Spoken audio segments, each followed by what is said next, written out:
qu'elle en parle tellement bien. Docteur Kenneth Télé, bonjour, bienvenue.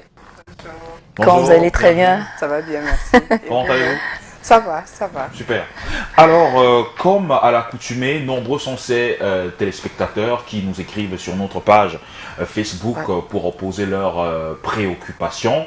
Et on a pris 2 ou 3 morceaux choisis parmi ces préoccupations qu'on va partager avec vous et avec nos très chers téléspectateurs. On va commencer par Julia Goyogo qui dit bonjour docteur, j'aimerais savoir quel est le meilleur vaccin pour chiens. Mon chien s'est fait vacciner par un vétérinaire, son environnement est propre, il était vermifugé régulièrement, mais il a chopé la parvovirose et en est mort. C'est déjà quoi la parvovirose? Ok, c'est la parvovirose, il faut le dire, c'est le killer. Lorsqu'on parle d'élevage canin, tout bon propriétaire de chien connaît la parvovirose, de manière directe ou indirecte. C'est une maladie virale qui est due à un parvovirus, d'où le terme parvovirose. En fait, c'est une gastro-entérite qui est très foudroyante et qui peut être mortelle dans environ 60% des cas lorsqu'elle est déclarée. C'est l'hépatite des chiens? Non, pas du tout l'hépatite. C'est justement un virus qui vient et qui déclenche des symptômes au niveau de la sphère digestive. Et donc, les défenses immunitaires, puisque c'est un virus, on n'a pas de médicaments virucides proprement dit. Donc c'est le VIH des chiens alors? On va peut-être pas le dire VIH, mais on compte sur les défenses immunitaires du chien pour pouvoir juguler le virus. Qu'est-ce qu'on fait? C'est un traitement symptomatique. Elle se caractérise par le chien qui vomit et qui fait une diarrhée aqueuse sanguinolente, parfois sanguine carrément. Wow. Donc, le traitement est toujours, en face de ce cas, on est toujours obligé de préparer le propriétaire au pire. Donc, maintenant, pour sa question, c'est une maladie dont le moyen de lutte principal, c'est la vaccination. Donc, maintenant, lorsqu'on a en face de nous un chien vacciné qui fait quand même la maladie, c'est vrai que le premier réflexe est d'accuser le vaccin. Mais il faut dire qu'à part le type de vaccin, il y a beaucoup d'autres paramètres. Il y a par exemple le protocole vaccinal, parce que c'est une vaccination qui doit se faire selon un protocole bien précis pour des raisons bien précises qu'il serait long d'étaler ici. Donc lorsque par exemple on a un protocole qui n'est pas respecté, ça met en doute la protection vaccinale de l'animal. Et de deux, le vaccin est un médicament, on va le dire comme ça, qui a des conditions de conservation très précises, c'est-à-dire la chaîne de froid. Le vaccin doit être conservé au frais. Et lorsqu'on a par exemple rupture de la chaîne de froid, que ce soit entre l'aéroport chez l'importateur jusqu'au frigo de l'importateur et pendant la distribution de l'importateur jusqu'au cabinet vétérinaire ou chez le vétérinaire vaccinateur, lorsqu'on a rupture de la chaîne de froid, ça met en doute la qualité du vaccin qui est administré. Il y a tellement de paramètres qu'il faudrait qu'on discute de manière directe avec la personne qui pose la question pour essayer d'élucider où a pu se trouver le problème. Il faut aussi préciser que ce virus est très résistant dans le milieu extérieur. Et lorsqu'elle dit que chez elle est très propre, je me dis, bon, on parle quand même de nanoparticules. C'est-à-dire, vous pouvez voir un environnement propre, mais qui peut-être contient ce virus. Donc, tant qu'on n'a pas fait une désinfection claire, une désinfection précise avec un désinfectant virucide, on ne peut pas vraiment affirmer de la propreté, entre guillemets, de l'environnement dans lequel le chien vit. Mais c'est vraiment un problème de santé en ce qui concerne les chiens. Et chaque jour, le vétérinaire travaille à améliorer son protocole pour pouvoir affronter la maladie lorsqu'elle est déclarée chez les chiens. La bonne nouvelle, c'est que vous êtes là. Donc, grâce à vous, on peut bénéficier de tous ces précieux conseils. Allez, s'il m'était demandé de choisir un animal élevé, je n'hésiterais pas à porter mon choix sur le lapin. Parce que non seulement je le trouve mignon, mais en plus, il est comestible. Et sur le coup, je ne suis pas seule.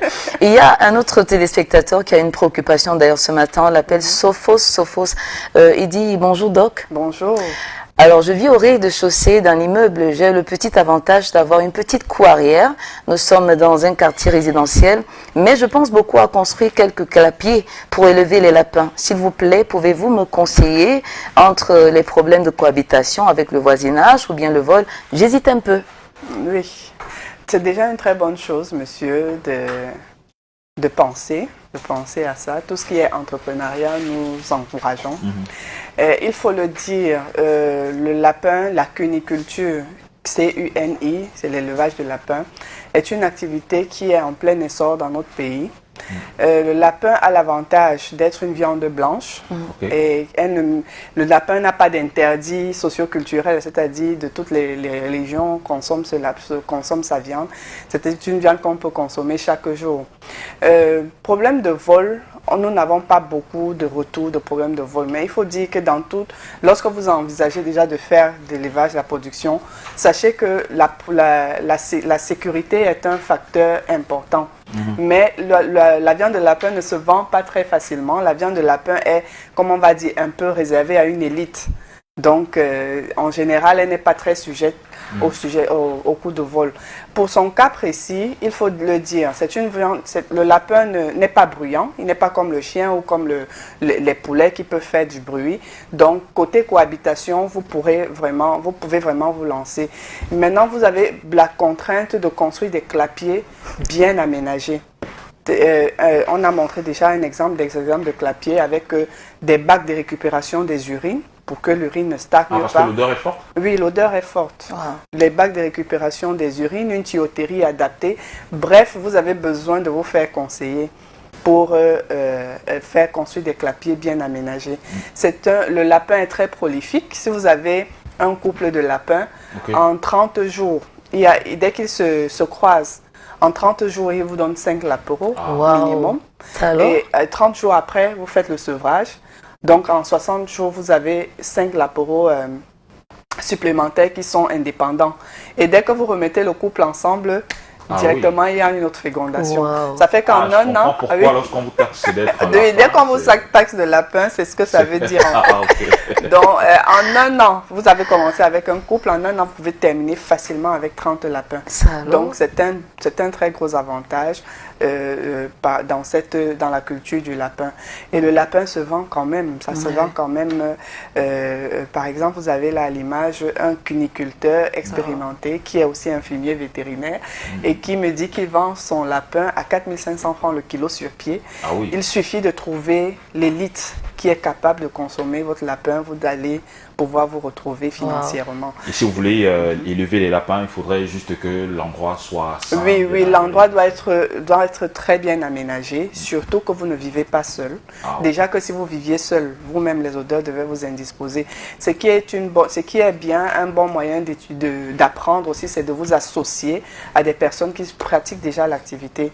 Il y a par exemple au Cameroun une association des cuniculteurs qui sont réunis dans un forum de cuniculteurs à qui j'ai dit bonjour ce matin. Par exemple, si vous êtes intéressé, rapprochez-vous aussi des personnes qui pratiquent le métier, qui vont vous donner qui vont vous donner le tuto en fait. Ah oui, super. Voilà. Et la troisième préoccupation ne cesse de nous faire marrer en fait. On ne sait pas si ça relève de votre domaine de compétence, parce que lui il dit, en fait il s'appelle Rova Sola, il dit bonjour docteur. Bonjour. Alors il dit, s'il vous plaît, j'ai appris que la viande du chat protège de la sorcellerie. Pardon, ne vous fâchez pas. Je voudrais savoir si c'est vrai. Cette question m'a beaucoup amusée. J'ai dit, bon, je ne vais pas me fâcher. Mais au moins, il faut que je vous dise, s'il vous plaît, je suis vétérinaire. Je n'ai fait que des études de médecine. Donc, je ne suis pas marabout, je ne suis pas, on appelle ça quoi, voyante. Je ne fais pas du paraphysique. Ce que je fais, c'est de la science. Donc, si vous arrive de manger du chat, je crois que ça va vous apporter juste les protéines. C'est une valeur ajoutée en termes de protéines animales. Maintenant, en termes de protection et tout, vraiment, ça sort de ma compétence. Ça ne relève pas de votre compétence. Renseignez-vous ailleurs, s'il vous plaît. Ok. Bon, bah, merci à vous, Dr Tenekene, pour ces préoccupations, surtout pour ces réponses.